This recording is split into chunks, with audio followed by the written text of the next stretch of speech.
Hello and happy e-learning day. I'm going to explain the rubric for your paper. Hopefully if you're watching this you're on step 4, but I'm just going to recap steps 1 through 3 briefly.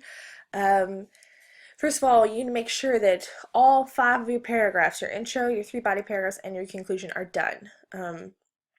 Those were due today.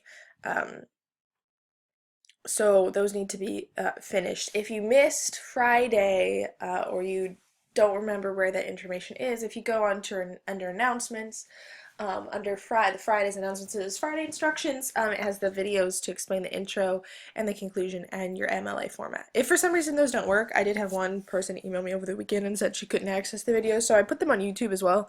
So just email me and I'll send you the YouTube links instead, which might be easier. But that's step 1. Step 2, make sure you do the editing, self-editing instructions. That's very, very important, especially since we're losing a day of editing in class. So read your draft aloud to yourself. That'll help you catch anything that sounds awkward. It'll catch when you're not transitioning. If you're repeating certain phrases, like in the book To Kill a Mockingbird, and you realize you're saying that 7 times in one paragraph, fix those things. Take out the things that are repetitive or find a way to rephrase them.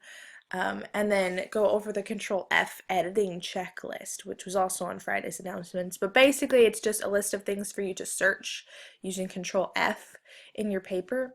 You, especially, me, my, us, we, those sorts of things. Because even though you know you're not supposed to have those in your paper, it's very easy to just type them without thinking and completely miss them. So,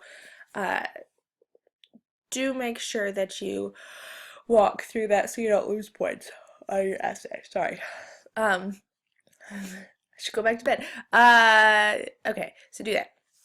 So step 3, this is very important because we're losing class time. You cannot print your draft in class. You need to print your draft and have it on your desk by the time the bell rings, which means if you get to class early, and you have time to run to the Follow Me printer and get it, that's fine, you can print it. Otherwise, ask to print it during seminar. Print it before school starts. Print it at lunch. Print it sometime before your class period so that you are ready to go when the bell rings. You cannot print once you get to class. We just do not have time. But that'll count as having your draft when it is printed and sitting on your desk at the beginning of class, so you do not need to turn in your draft anywhere today. Even though you're full of 5 paragraphs were due today, you are not physically submitting them anywhere. So don't email me and say, where do we turn in our paragraphs? You're not turning them in today. You just need to have your printed draft tomorrow. Okay, so the important thing is going over the rubric for your paper. So this is the rubric, and this is what it'll look like. I can make it a little bigger, hold on. So it's split into basically 4 levels. So either you're missing something or it's incomplete, you're showing a lack of command, you have appropriate development for 9th grade at this point in the year, or you're showing a mastery of that element. And that essentially correlates to A, B, C, and then like F, D, F. You don't get any points if it's in this category. And then I broke it down into sections, so the things that you're going to be essentially graded on. So we'll just walk through those, and I'll talk about, you'll get a printed copy of this tomorrow, but I just want to explain the difference between like basically C, B, and A.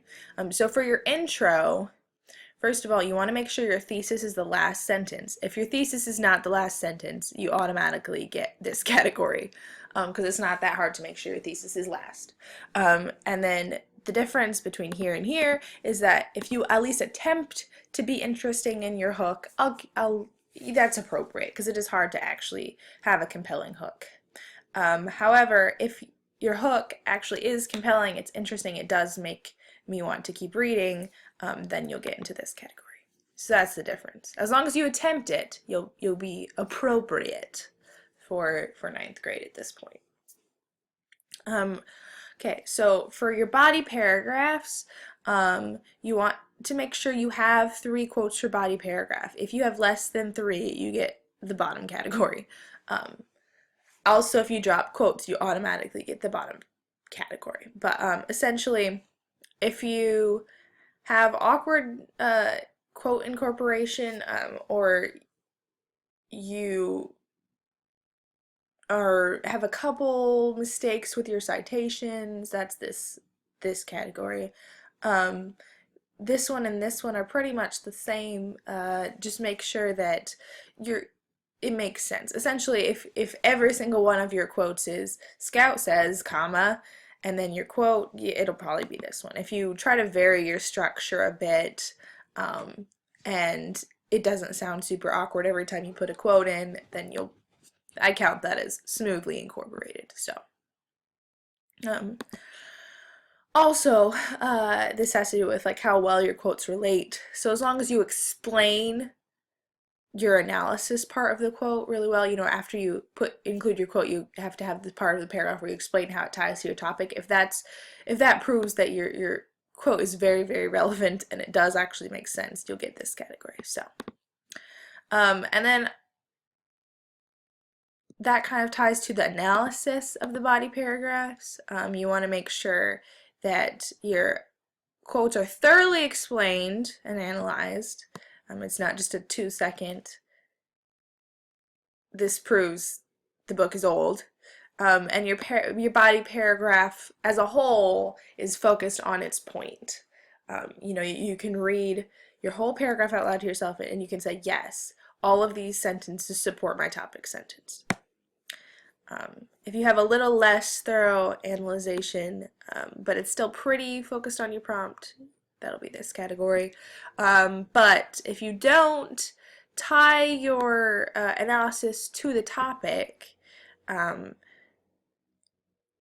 or your body paragraphs kind of stray, or your body paragraphs are more plot summary than anything, that counts as having a lack of command, because at this point you want to make sure the point of the paper is to prove why To Kill a Mockingbird is a classic. So every quote you bring up should be focused on something that is relevant in To Kill a Mockingbird, and also at the end of your paragraph you want to come back around and make that point that the book is a classic because of these reasons. So, in your conclusion, again, it's kind of the attempt that matters. If you attempt to explain what or who cares with varied success, I count that as appropriate at this point. And you also want to make sure that your conclusion begins with a restated thesis. I should clarify that that is also something in the first category. And if you actually do manage to explain so what or who cares, that would be what gets you the A. If you don't attempt that, you're automatically this basically C category. If your conclusion is just a summary of the main points, that's like eh. And if you don't have a conclusion, it's only summary, or it doesn't have anything to do with the prompt, that's what will get you 0 points on that. So those are the body paragraphs, and then there's also some other stylistic things, basically just writing style, grammar, and MLA. So with writing style, notice you want to make sure you don't have first person pronouns anywhere, so no me or I. That would make it an overly personal tone and you'd get no points for this category. And writing style really has to do with verbs. So the bit in Control F where it says look for shows and look for proves, that's very important. You want to replace those. And strong verbs are going to be something that hopefully we have time to look at during your peer editing tomorrow. We'll see. Also, the bits of the Control F sheet that ask you to search for thing and a lot and very, those would be things that would count as slightly vague word choice or distractingly vague word choice, depending on how many of those you have. So that's why you want to replace those as well. And then making sure that you have smooth transitions between your paragraphs. So, grammar and convention, it just kind of depends. Either if you clearly didn't proofread, if you have so many grammatical errors that they distract from the content of your paper slightly. If you have scattered minor errors, I figure most people are going to end up in this category. you have to have all proper grammar, capitalization, and punctuation to get an A in that one. And then the last one, Emily format, it just depends on the errors. If you have 1 to 2 errors, that's appropriate. If you have more than 1 or 2 errors, that's, a weak command. If you clearly didn't even attempt to make it meet MLA, you get no points. And then if you do follow all MLA format for heading, font, spacing, and works cited, you will get the top category. So this paper, it's really important to follow this rubric because this is the rubric that will be on Turnitin, and basically when I read your paper, you don't get these papers back. There's not enough time before the end of the semester because I only have 3 days until I see some of you again for the last time after Wednesday. So I basically just go through and I click the boxes on the rubric on Turnitin, and it mathematically calculates your score. So this one isn't a me saying, this is kind of a B paper. That's basically what I do with your timed writings. I go through the checklist and I say, that's a B plus, or that's a lot of check minuses. That's probably a C minus. This one, it's very mathematical, and it all depends on how well you meet these categories. So whatever you're trying to get, if your goal is a B, make sure you try to meet the things that are in these categories. If your goal is just pass, these categories is good. You want to make sure to try to get a couple higher ones. And if your goal is an A, obviously mastery, the mastery column. So that's the rubric. I will give you a printed copy of this tomorrow if I remember to print them. I will do my best. Otherwise, I'll link it online tomorrow once I make sure I don't have any more weird typos. So that's the rubric. So I will share this with you on that document. So just put your paper together, make it sound good, make sure it matches those rubric categories. If you need to do a little bit more, did I do that right? Yeah, I did. If you need to do a little bit more verb revising today, if you need to do a little bit more grammar revising, if you have questions about anything in your paper, please email those questions to me. I will be around again all day. And then regarding finals, remember that your final exam is next week. I will give you a final exam study guide of sorts. It's essentially just a list of the things that you need to know for the final. Your real final study guides will be your Old Odyssey study guide and your Old To Kill Mockingbird study guide. So if you want to start studying, those are good places to begin your review.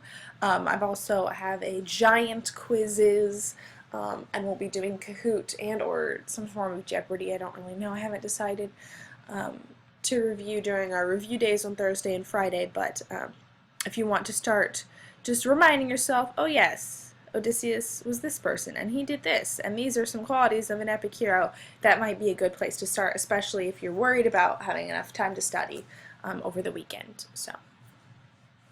And that's all I've got for you today. So thanks for watching this too long video, probably. Do all of your editing, put things together well, and start studying if you want. And that's all I'm going to have you guys do today. Tomorrow we will peer edit. Wednesday you will self-assess, and we'll do a couple little wrap-up things with the capstone before you submit it. The final draft is still due on Wednesday at midnight. And then Thursday and Friday will be our review days. So stay warm, stay safe, and I will see you tomorrow.